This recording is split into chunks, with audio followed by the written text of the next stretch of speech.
Cumprimento a todos os meus irmãos com a paz de Jesus. Seja bem-vindo ao estudo da lição da Escola Sabatina número 5, Calor Extremo.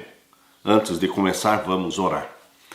Pai querido que estás nos céus, na tua presença estamos buscando a tua bênção mais uma vez para o estudo da tua palavra.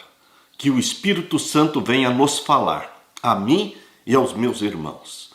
Que o Espírito Santo abra nossa mente, dando-nos iluminação celestial para compreendermos a forma como o Senhor nos purifica, a forma como o Senhor nos santifica, a forma como o Senhor nos conduz pelo vale da sombra da morte, mas nunca nos abandonando, sempre estando ao nosso lado, protegendo, cuidando, porque somos a menina dos teus olhos.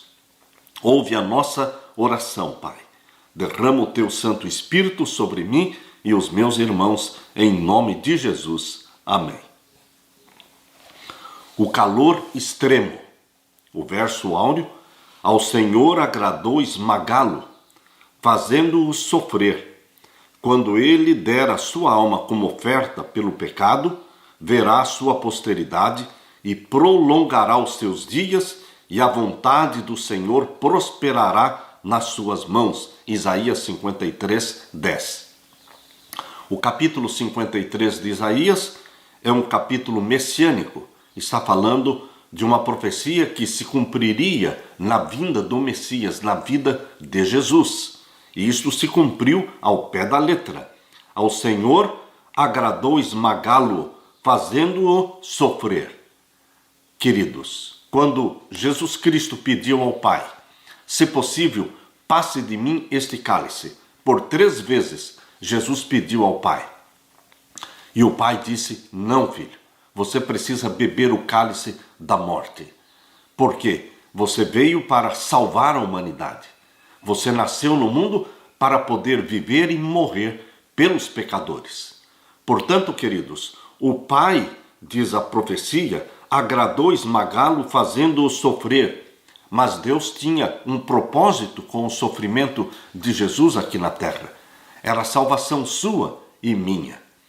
Deus nunca permite que os seus filhos sofram sem nenhum propósito, sem nenhuma razão.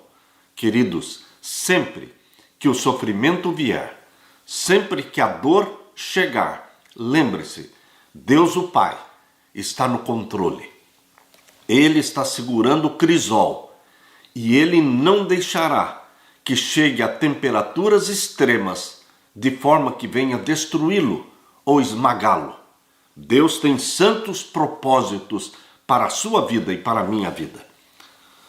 Quando a vida se torna muito dolorosa, alguns de nós rejeitam a Deus completamente.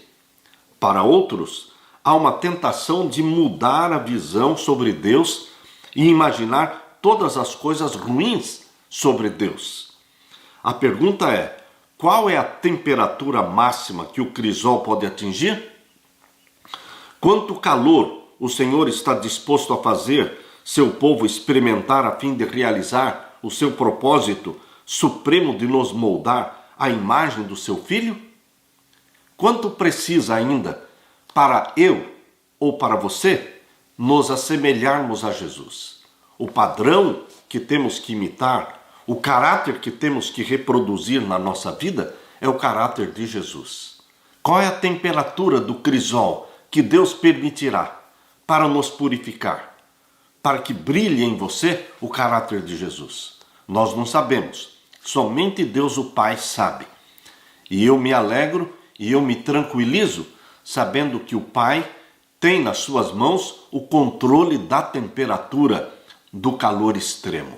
E Ele vai cuidar de você e de mim, porque nós somos a menina dos seus olhos. Aleluia!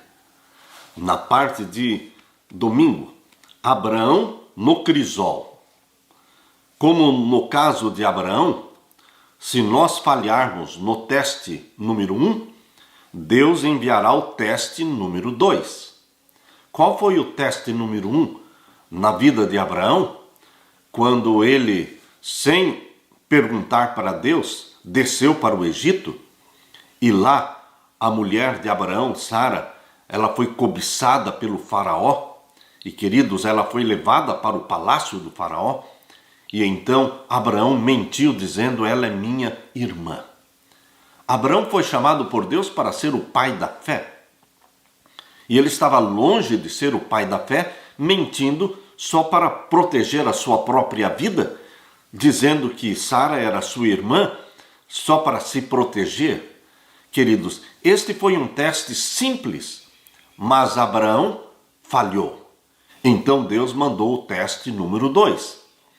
Às vezes as pessoas pensam, se eu não passar no teste número 1, Deus vai diminuir o padrão, vai baixar o padrão e vai mandar um outro teste mais fácil.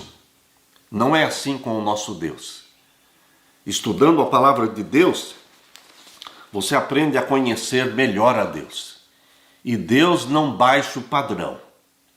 Deus eleva o padrão. O teste número 2 para Abraão foi muito mais difícil, incalculavelmente mais difícil, quando ele foi solicitado por Deus para sacrificar o seu próprio filho, o seu único filho, Isaque. Isto foi um teste muito difícil, uma prova de fogo. Abra sua Bíblia, queridos, e vamos ler Gênesis capítulo 22, Gênesis 22 e os versos 1 e 2. Aqui nós lemos: E aconteceu depois destas coisas que tentou Deus a Abraão, e disse-lhe Abraão, e ele disse, eis-me aqui. No original, este verbo que foi traduzido aqui por tentou Deus a Abraão, não é tentar na forma como nós entendemos a tentação, porque Deus não tenta a ninguém. Entenda então o verbo que tentou Deus a Abraão como provou Deus a Abraão. É neste sentido, provou Deus a Abraão e disse-lhe a Abraão, e ele disse, eis-me aqui. Verso 2, e disse, toma agora o teu filho, o teu único filho Isaque, a quem amas, e vai-te à terra de Moriá, e oferece-o ali em holocausto sobre uma das montanhas que eu te direi. Queridos, uma prova mais difícil nunca existiu. Nunca existiu uma prova solicitada por Deus mais difícil do que esta de Abraão sacrificar o seu próprio filho. Isaque era um tipo de Jesus. Isaque foi oferecido da forma como Jesus Cristo, o Filho de Deus, seria oferecido. Era um símbolo de Jesus. A aflição que Abraão sofreu durante os dias tenebrosos daquela terrível prova foi permitida para que compreendesse, por sua própria experiência, algo da grandeza do sacrifício feito pelo infinito Deus para a redenção do ser humano. Mas você pode estar se questionando, mas pastor, Abraão não precisou matar Isaque. Isaque foi sacrificado ou não foi sacrificado? Será que Abraão matou Isaque ou Abraão não matou Isaque? O que você pensa? Queridos, quando Abraão levantou a mão com o cutelo, segurando o cutelo, eu posso imaginar quando Abraão levantou a mão e para baixar o cutelo e sacrificar Isaque, no coração do pai Abraão, Isaque já tinha morrido. No coração do pai Abraão, ele já tinha entregue o filho Isaque em sacrifício ao pai, ao Deus. Quando Abraão ouviu a voz de Deus dizendo, Abraão, Abraão, não mates o rapaz, queridos, o filho Isaque já tinha morrido no coração de Abraão. Queridos, você pode entender melhor se uma pessoa coloca uma arma na sua cabeça e puxa o gatilho e a bala não sai, o tiro não saiu. Mas eu pergunto, esta pessoa matou você aos olhos de Deus ou não matou? A bala não saiu, mas ele puxou o gatilho. Aos olhos de Deus, aquela pessoa matou. Aos olhos de Deus também, Abraão matou o filho, sacrificou o filho. Entendamos que no coração do pai Abraão, Isaque morreu. O sacrifício foi consumado, porque a voz de Deus foi ouvida somente quando a mão segurando o cutelo foi levantada. Você pode imaginar Abraão fechando os olhos e baixando o cutelo. Queridos, foi aí que ele ouviu a voz de Deus: Abraão, Abraão, não mates o rapaz. Agora eu sei que tu me amas. Queridos, na vida de Abraão, o teste número 1 foi fácil, muito fácil, mas ele falhou. E Deus enviou o teste número 2, muito mais difícil. Deus não baixa o padrão. Existem muitos cristãos enganados hoje, pensando que Deus baixou o padrão de santidade. Deus não baixou o padrão de santidade. Muitos imaginam que, pelo fato da sociedade estar tão corrompida, tão má, Deus não vai exigir tanto dos seus filhos agora, nesta última geração, como no passado. Mas não é assim, meus queridos. Deus agora, nesta última geração, não somente não baixou o padrão, mas elevou o padrão. Quando você lê sobre o padrão de santidade dos 144 mil, queridos, o padrão de santidade dos 144 mil mostra que Deus elevou o padrão. Nós temos que estampar no nosso rosto o rosto de Jesus. Nós temos que refletir na nossa vida o caráter santo de Jesus. Nós temos que viver como Jesus viveu, na dependência inteira de Deus, fazendo unicamente a vontade de Deus, o nosso Pai. Na parte de segunda-feira, o rebelde Israel. A história do profeta Oséias tem lições poderosas para nos ensinar. A situação desse profeta é singular. Sua esposa Gomer fugiu e teve filhos com outros homens. Apesar da infidelidade da esposa de Oséias, Deus disse a ele que a levasse de volta para casa e lhe demonstrasse amor. Essa história devia ser uma parábola sobre Deus e Israel. Os israelitas abandonaram a Deus e se prostituíram espiritualmente com outros deuses. Mas o Senhor ainda os amava e queria lhes mostrar seu amor. Observe então os métodos usados por Deus.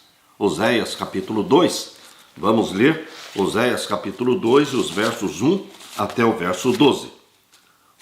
Oséias capítulo 2, versos 1 até o verso 12.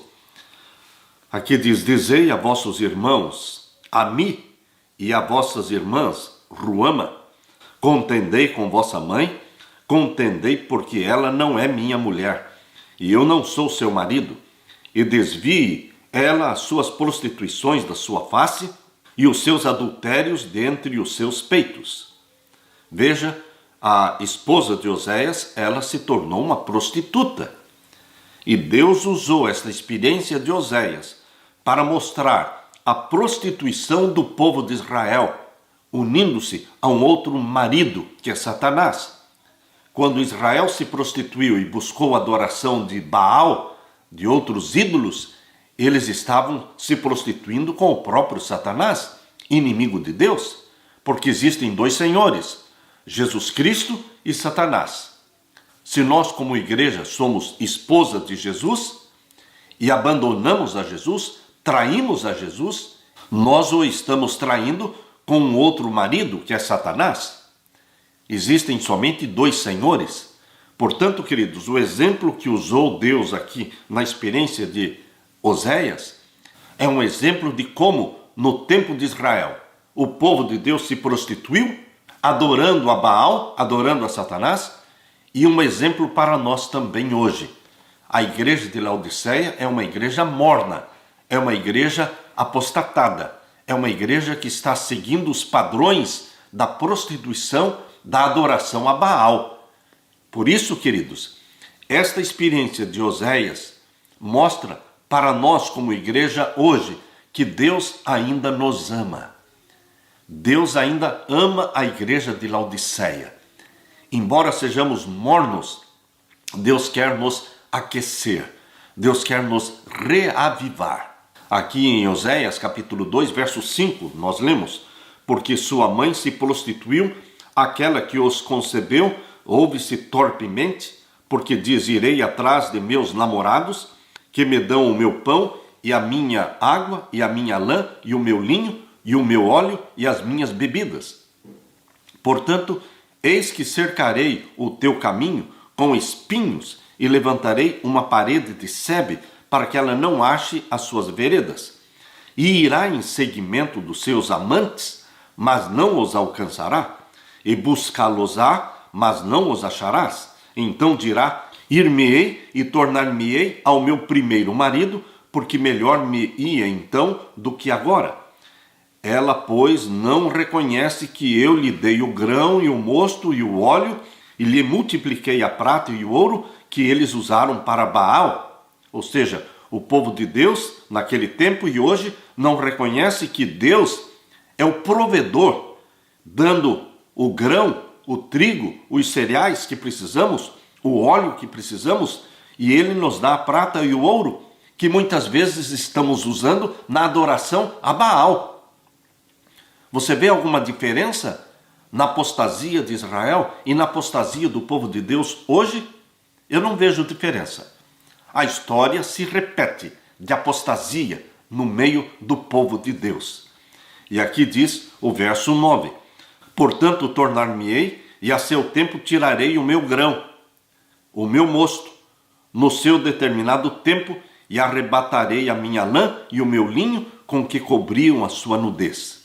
Deus então diz: já que você está se prostituindo, você está usando o que eu dei para você para adorar Baal, então eu vou tirar de você, vou tirar aquilo que eu dei, o grão, o mosto, no seu determinado tempo, e arrebatarei a minha lã e o meu linho com que cobriam a sua nudez. E agora o verso 10: e agora descobrirei a sua vileza diante dos olhos dos seus namorados, e ninguém a livrará da minha mão. Deus torna a situação deste povo que está enamorado do inimigo, Deus torna a situação deles uma situação miserável, para que eles se lembrem de Deus, para que eles clamem para Deus, para que eles voltem para Deus. Por isso, queridos, essa história levanta duas questões importantes. Primeiro, arriscamos não reconhecer que Deus está atuando. Quando Israel passou por tais experiências difíceis e dolorosas, pode ter sido difícil reconhecer que seu Deus estivesse trabalhando para a sua salvação. Quando o nosso caminho está cercado de espinhos cortantes, ou quando um muro é levantado contra nós, para que não encontremos o caminho a seguir, é Deus que está agindo? Sim, é Deus que está agindo. Deus torna o nosso caminho mais difícil, complicado, para que nos lembremos dele, clamemos por ele. Lembre-se que Deus permitiu que o dinheiro do filho pródigo acabasse e ele ficasse na miséria e fosse apacentar porcos e comer a comida dos porcos, para que ele se lembrasse da casa do Pai, para que ele se arrependesse, para que ele voltasse para a casa do Pai. Não foi sem razão, não foi sem propósito que o dinheiro do filho pródigo acabou. Deus tinha um propósito. Quando nos falta o básico, ou somos envergonhados, nosso Pai está por trás disso. A verdade é que não importa o que sintamos, Deus sempre trabalha para nos conduzir ao arrependimento, porque Ele nos ama muito. Em segundo lugar, corremos o risco de interpretar mal a Deus quando Ele está trabalhando. Podemos reconhecer que o Senhor está atuando, mas não gostar do que Ele está fazendo. Quando estamos machucados e envergonhados, é fácil dizer que Deus é cruel, que não intervém ou que não se importa, mas Ele, nosso Deus, sempre atua para nos restabelecer por meio da sua aliança de amor. Queridos, em Oséias 2, 14 a 23, nós lemos: portanto, eis que eu a atrairei e a levarei para o deserto, e lhe falarei ao coração, e lhe darei as suas vinhas dali, e o vale de Acor por porta de esperança, e ali cantará como nos dias da sua mocidade, e como no dia em que subiu da terra do Egito. E acontecerá naquele dia, diz o Senhor, que me chamarás meu marido, e não me chamarás mais meu Baal. E da sua boca tirarei os nomes de Baalim, e os seus nomes não virão mais em memória. E naquele dia farei por eles aliança com as bestas feras do campo, e com as aves do céu, e com os répteis da terra, e da terra tirarei o arco, e a espada, e a guerra, e os farei deitar em segurança. E desposar-te-ei comigo para sempre. Desposar-te-ei comigo em justiça e em juízo, e em benignidade, e em misericórdias. E desposar-te-ei comigo em fidelidade, e conhecerás ao Senhor. E acontecerá que, naquele dia, que eu responderei, diz o Senhor, eu responderei aos céus, e estes responderão à terra. E a terra responderá ao trigo, e ao mosto, e ao óleo, e estes responderão a Jezreel. E semeá-la-ei para mim na terra, e compadecer-me-ei de Lo-ruama, e Lo-ami, direi, tu és meu povo, e ele dirá, tu és o meu Deus. Na experiência de Oséias, houve restauração. Ele, Oséias, representava Deus, e a sua esposa, na prostituição, representava o povo de Israel. Mas, tanto a esposa de Oséias foi restituída, foi restaurada, e o povo de Israel, será que foi restaurado? Não, não foi restaurado. Entrou em apostasia. E quando Jesus Cristo veio, nasceu da Virgem Maria, veio como Messias, o Salvador, ele foi rejeitado pelo seu próprio povo. Por isso diz em João capítulo 1, abra sua Bíblia, João capítulo 1 e o verso 10, estava no mundo, e o mundo foi feito por ele, e o mundo não o conheceu. Veio para o que era seu, e os seus não o receberam. Ou seja, o povo de Israel, quando Jesus Cristo aqui nasceu, estava em profunda apostasia, e não se voltou para Deus. Rejeitou o Messias, crucificou-o. Eles disseram, crucifica-o, crucifica-o. Queridos, há esperança para Israel hoje, se Israel clamar pelo sangue de Jesus, aceitando como Messias. Então sim, haverá perdão para eles. Será que existe esperança para o povo laodiceano hoje? Existe esperança.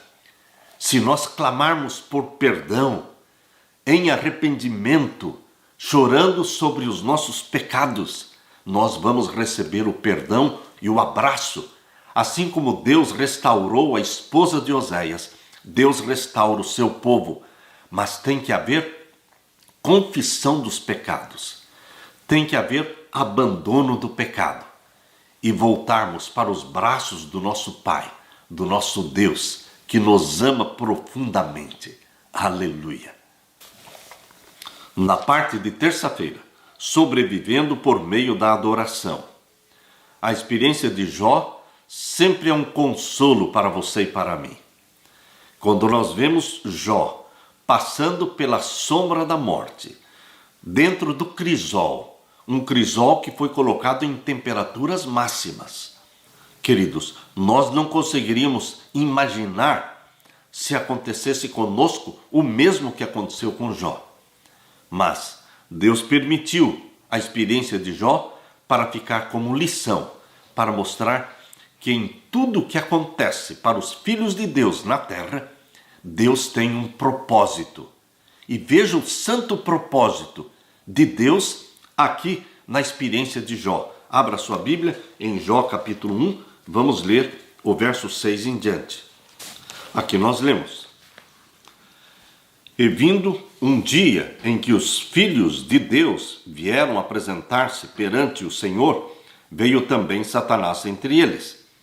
Então o Senhor disse a Satanás: De onde vens? E Satanás respondeu ao Senhor e disse: De rodear a terra e passear por ela. E disse o Senhor a Satanás: Observaste tu ao meu servo Jó? Porque ninguém há na terra semelhante a ele, homem sincero e reto, temente a Deus e desviando-se do mal.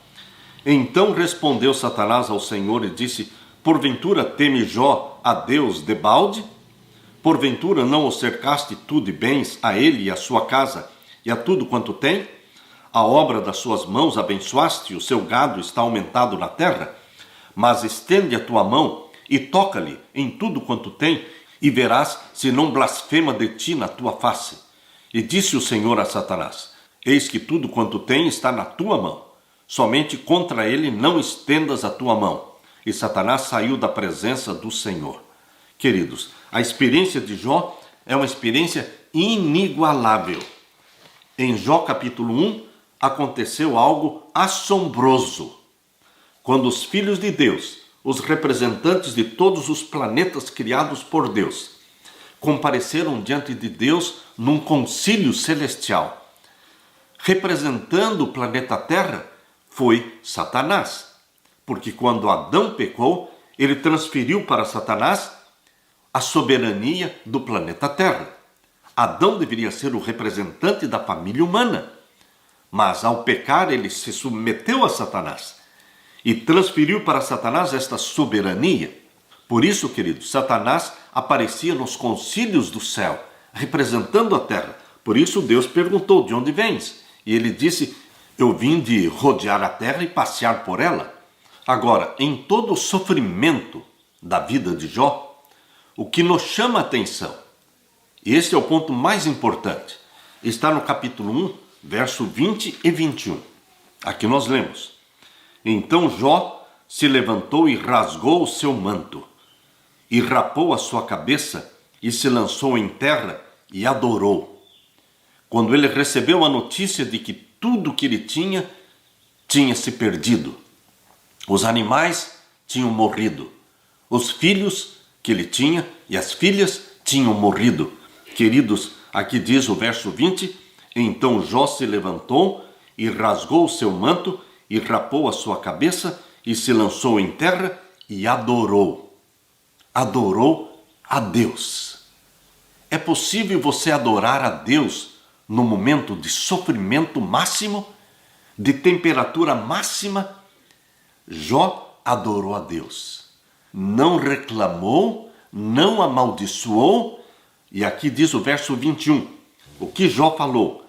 E disse: nu saí do ventre da minha mãe, e nu tornarei para lá. O Senhor o deu, e o Senhor o tomou. Bendito seja o nome do Senhor. Queridos, é possível reagir de duas formas a sofrimentos como aconteceram na vida de Jó. Podemos nos tornar mais amargos e zangados e virar as costas para Deus, acreditando que Ele seja cruel, ou podemos nos apegar ao Senhor com mais força. Jó lidou com sua catástrofe permanecendo na presença de Deus e adorando-o. Quando nós lemos Jó, capítulo 1, verso 20 e 21, nós vemos 3 aspectos de adoração que nos ajudam quando estamos angustiados. O primeiro aspecto: Jó aceitou seu desamparo e reconheceu que não tinha direito a reivindicar nada. Nu saí do ventre da minha mãe e nu voltarei. O segundo aspecto: Jó reconheceu que Deus tinha o controle total da situação. O Senhor o deu e o Senhor o tomou. E o terceiro aspecto: ele concluiu reafirmando a sua crença na justiça divina, quando ele disse: bendito seja o nome do Senhor. Meu querido amigo, minha querida irmã, meu querido irmão, você está passando por uma prova? Siga os passos de Jó. Isso vai ajudar muito. Reconheça que Deus tem o controle da sua vida. E adore a Deus, mesmo sem entender o porquê de tudo o que está acontecendo. Adore a Deus. E fale como Jó falou: Senhor, ainda que o Senhor me mate, em ti confiarei. Aleluia. Na parte de quarta-feira, sobrevivendo pela esperança. Não querendo, irmãos, que vocês fiquem sem saber que tipo de tribulação nos sobreveio na província da Ásia. Paulo está falando aos Coríntios, na segunda carta de Paulo aos Coríntios, capítulo 1, verso 8 e 9. Não queremos, irmãos, que vocês fiquem sem saber que tipo de tribulação nos sobreveio na província da Ásia. Foi algo acima das nossas forças, a ponto de perdermos a esperança até da própria vida? De fato, tivemos em nós mesmos a sentença de morte, para que não confiássemos em nós mesmos, e sim no Deus que ressuscita os mortos. Sendo o apóstolo de Cristo, Paulo tinha suportado mais aflições do que a maioria das pessoas.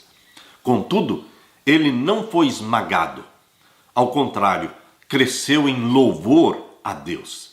Considere as dificuldades pelas quais Paulo passou. Abra sua Bíblia na segunda carta de Paulo aos Coríntios, capítulo 11. Segunda carta de Paulo aos Coríntios, capítulo 11. Vamos ler então o verso 23 até o verso 29. Aqui nós lemos: são ministros de Cristo? Falo como fora de mim, eu ainda mais. Em trabalhos, muito mais. Em açoites, mais do que eles. Em prisões, muito mais. Em perigo de morte, muitas vezes. Como Paulo se sentia rejeitado como apóstolo, muitos não o reconheciam como apóstolo porque ele foi perseguidor do povo de Deus. Ele está dizendo que, assim como os discípulos de Jesus sofreram, ele também sofreu e sofreu muito mais que eles. Por isso ele está fazendo aqui a comparação. E o verso 24: recebi dos judeus 5 quarentenas de açoites, menos um. E o verso 25: 3 vezes fui açoitado com varas. Uma vez fui apedrejado, 3 vezes sofri naufrágio, uma noite e um dia passei no abismo. Verso 26: em viagens, muitas vezes, em perigos de rios, em perigos de salteadores, em perigos dos da minha nação, em perigos dos gentios, em perigos na cidade, em perigos no deserto, em perigos no mar, em perigos entre os falsos irmãos, em trabalhos e fadiga, em vigílias muitas vezes, em fome e sede, em jejum muitas vezes, em frio e nudez. Além das coisas exteriores, me oprime cada dia o cuidado de todas as igrejas. Vocês percebem? Paulo era um sofredor. Dos servos de Deus, do Novo Testamento, Paulo provavelmente seja o que mais sofreu depois de Cristo. Ele, depois de Cristo, foi o que mais sofreu, mas ele também recebeu muitos privilégios. Ele também recebeu muitas revelações. Quase que o Novo Testamento inteiro foi escrito pelo apóstolo Paulo. Quase que o Novo Testamento inteiro. E agora nós lemos na segunda carta de Paulo aos Coríntios, capítulo 1, e o verso 3 a 11. Bendito seja o Deus e Pai de nosso Senhor Jesus Cristo, o Pai das misericórdias e o Deus de toda consolação, que nos consola em toda a nossa tribulação, para que também possamos consolar aos que estiverem em alguma tribulação, com a consolação com que nós mesmos somos consolados de Deus. Porque, como as aflições de Cristo abundam em nós, assim também a nossa consolação abunda por meio de Cristo. Paulo entendeu que ele estava passando por tribulações para poder se empatizar, para poder compreender os irmãos que também sofriam. Se ele estava sendo consolado por Deus nas tribulações, ele poderia consolar também os irmãos que estavam sendo atribulados. Porque, como as aflições de Cristo abundam em nós, assim também a nossa consolação abunda por meio de Cristo. Mas se somos atribulados, é para a vossa consolação e salvação. Ou se somos consolados, para a vossa consolação é, a qual se opera suportando com paciência as mesmas aflições que nós também padecemos. E a nossa esperança acerca de vós é firme, sabendo que, como sois participantes das aflições, assim o sereis também da consolação. A consolação nossa é saber que, assim como somos participantes das aflições de Cristo, como o povo de Deus sofre nesta terra, é perseguido por amor a Jesus Cristo, nós também seremos altamente consolados, altamente recompensados. Verso 8: porque não queremos, irmãos, que ignoreis a tribulação que nos sobreveio na Ásia, pois que fomos sobremaneira agravados mais do que podíamos suportar, de modo tal que até da vida desesperamos. mas já em nós mesmos tínhamos a sentença da morte, para que não confiássemos em nós, mas em Deus, que ressuscita os mortos, o qual nos livrou de tão grande morte e livrará em quem esperamos que também nos livrará ainda, ajudando-nos também vós com orações por nós, para que pela mercê que por muitas pessoas nos foi feita, por muitas também sejam dadas graças a nosso respeito. Queridos, Deus quer ministrar por nosso intermédio para pessoas que sofrem. Isso significa que Ele pode primeiramente permitir que experimentemos dores para então oferecermos encorajamento, não na teoria, mas a partir da nossa própria experiência, da compaixão e conforto divinos. Esse foi um princípio na vida de Jesus. Jesus Cristo padeceu, por isso Ele pode entender você e pode ajudar-nos, porque Ele foi tentado como nós somos tentados e Ele sofreu como nós sofremos, muito mais do que nós sofremos. As vívidas descrições de Paulo sobre suas dificuldades não foram escritas para que sintamos pena dele, não, mas para sabermos que mesmo quando estivermos no fundo do poço, o Pai pode intervir para levar compaixão e consolo. Podemos até perder a esperança quanto à nossa vida, mas não tenhamos medo. Deus está nos ensinando a depender dele. Aleluia! Podemos confiar nele, pois o Senhor ressuscitou os mortos. E se morrermos, seremos ressuscitados. Queridos, a habilidade de Paulo em permanecer firme tinha como base 3 coisas mencionadas aqui em 2 Coríntios capítulo 1, versos 10 e 11. Primeiro, os antecedentes divinos, o qual nos livrou e ainda livrará de tão grande morte. Ou seja, o Deus que já te livrou e te abençoou no passado, Ele vai te abençoar e vai te livrar de novo. Segundo, a determinação de Paulo em se concentrar somente em Deus. Nele temos esperado que ainda continuará a nos livrar. Terceiro, a intercessão contínua dos santos, enquanto vocês nos ajudam com orações. Paulo dependia das orações dos irmãos.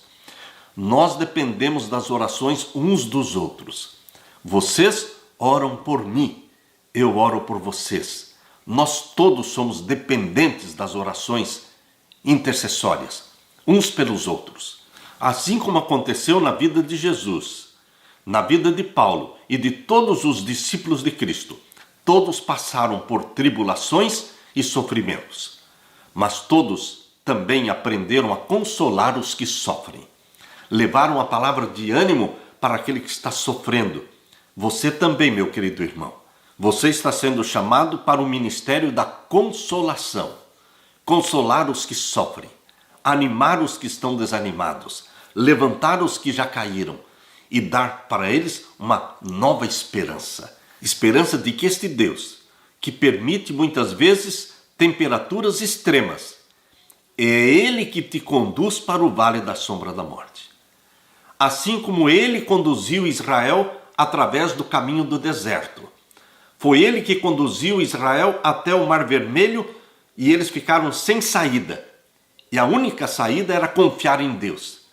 Deus nos coloca em situações difíceis para aprendermos a confiar nele.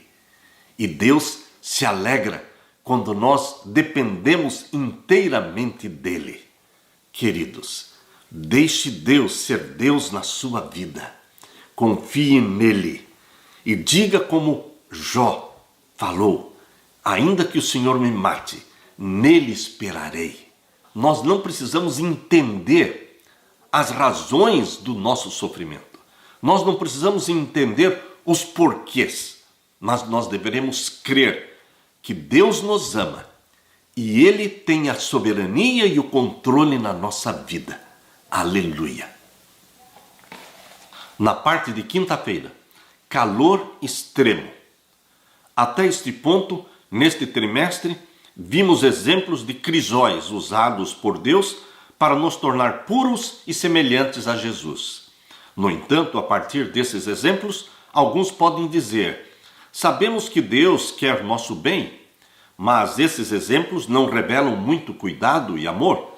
Em vez disso, Deus está parecendo como um algoz, pois tem um propósito que nos causa situações difíceis, e não há nada que possamos fazer a respeito disso. Se você estiver pensando assim, meu querido irmão, medite um pouco. Enquanto vivermos nesta terra, lembre-se, enquanto vivermos nesta terra, cheia de pecados, entenderemos apenas um pouquinho do porquê de algumas coisas que acontecem.